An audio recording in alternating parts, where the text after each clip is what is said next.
김건희 씨의 계좌 관리인으로도 알려진 이종호 씨는 최상병 순직 사건 외압 의혹의 핵심 피의자인 임성근 전 해병대 1사단장이 처벌받지 않도록 구명 로비를 벌인 것으로 의심받는 인물입니다. 임 사단장이 사표를 낸다 그래가지고 전화 왔더라고. 그래가지고 내가 절대 사표 내지 마라. 내가 VIP한테 얘기를 하겠다. 이 씨는 JTBC와 인터뷰에서 자신이 언급한 VIP는 김건희 씨가 맞다고 인정한 바 있습니다. 그런데 지난달 순직 해병 특검팀의 압수수색을 받은 이 씨가 그 직후 압수되지 않은 휴대전화를 없애는 등 증거를 인멸하려 한 정황이 특검팀에 포착됐습니다. 이종호가 2025년 7월 10일 우리 특검의 압수수색 이후에 측근과 함께 한강 공원에서 증거를 인멸한 사실을 확인했습니다. 특검팀 관계자는 이 씨와 함께 간 지인 A 씨가 발로 밟아 휴대전화에서 연기가 날 정도였다며 현장을 지켜보던 특검팀 관계자가 실물을 확보했다고 덧붙였습니다. 특검팀은 A 씨의 집을 압수수색하며 A 씨가 도이치모터스 주가 조작과 관련 변호사법 위반 혐의를 받는 이 씨의 금전거래 경위에 알리바이를 만들어준 걸로 보이는 메모도 확보했습니다. 특검팀은 A 씨를 증거인멸 혐의 피해자로 입건하는 한편 파손된 이 씨의 휴대전화를 복구 중입니다. JTBC 윤세민입니다. 김건희 여사 계좌 관리인으로 알려진 이종호 전 블랙펄 인베스트 대표가 구속됐습니다. 법원은 증거인멸의 우려가 있다며 영장 발부 사유를 설명했습니다. 이 전 대표는 도이치모터스 주가 조작 사건 재판이 진행되던 2022년에서 2023년 1차 주포 이모 씨에게 김 여사와의 친분을 강조하며 재판 개입을 명목으로 금품을 수수한 혐의를 받고 있습니다. 특검은 이 전 대표의 구속영장 청구서에 이 전 대표가 이 씨로부터 25번에 걸쳐 8,390만 원을 받았다고 적시했습니다. 오늘 변호사법 위반 부분에 대해서 어떻게 법정에서 소명하셨습니까? 성실히 임했어요. 이 전 대표는 구속영장 심사에서 혐의를 부인하며 특검이 이 씨의 허위 진술만으로 죄를 뒤집어 씌웠다고 진술한 것으로 전해졌습니다. 또 25번의 만남 중 15번에 관한 알리바이를 제시했다고 주장했지만 법원은 일단 특검의 손을 들어줬습니다. 특검은 앞서 주포 이 씨로부터 이 전 대표가 김건희나 VIP에게 얘기해 집행유예가 나오도록 해주겠다고 말했다는 진술도 확보했습니다. 이 전 대표는 임성근 구명로비 의혹, 도이치모터스 및 삼부토건 주가 조작 의혹 등 김 여사 수사의 핵심 참고인입니다.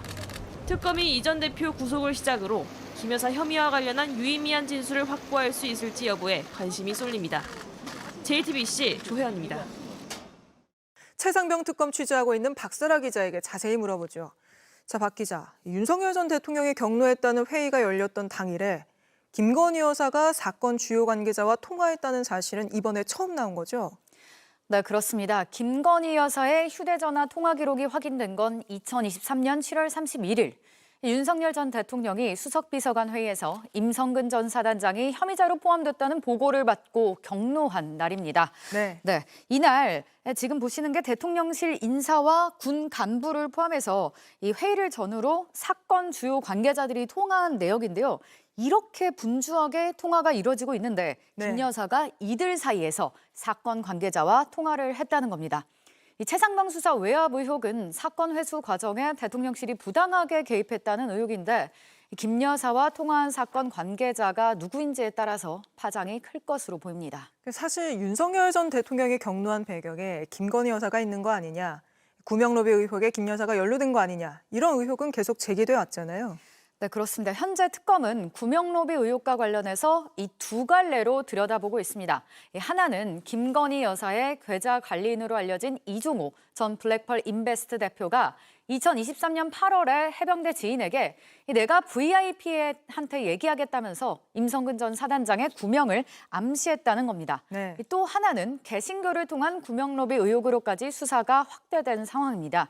특검이 수사를 해보니 대통령실이나 군 관계자들이 비화폰과 개인 휴대전화를 번갈아 사용하는 패턴이 확인이 된 겁니다.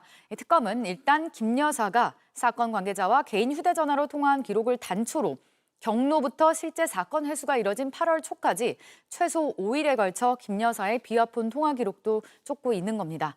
이 사건 관계자 21명의 비화폰 기록을 요청을 해서 늦어도 이번 주 안에 내용을 확보한다는 계획인데 이 구명로비 의혹 수사도 진전을 보일 수 있다는 관측이 나오는 이유입니다.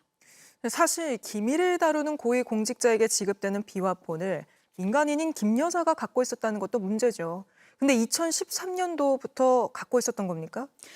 일단은 작년 3월부터 이 12월 계엄 직후까지 사용했다는 것은 이 경찰 수사 과정에서 이미 드러난 바가 있습니다. 네.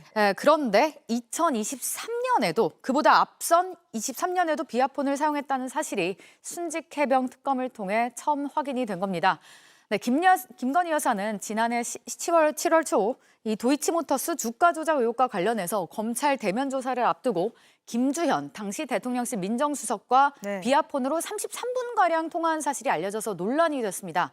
뿐만 아니라 이 12월 1, 2, 3 계엄 하루 전날에도 이 조태용 당시 국정원장에게 문자 메시지를 보낸 사실이 알려지기도 했습니다. 이 비화폰은 국가적 보안 사항이나 이미 기밀을 다루는 국방부, 국정원 등 고위 공직자에게만 지급되는 건데요. 아무런 법적 권한이 없는 김 여사가 비화폰을 사용한 것에 대해서도 문제 제기가 있을 것으로 보입니다. 네. 김 여사의 비화폰 통신 기록에서 어떤 게 나올지 지켜봐야겠습니다. 박사라 기자였습니다.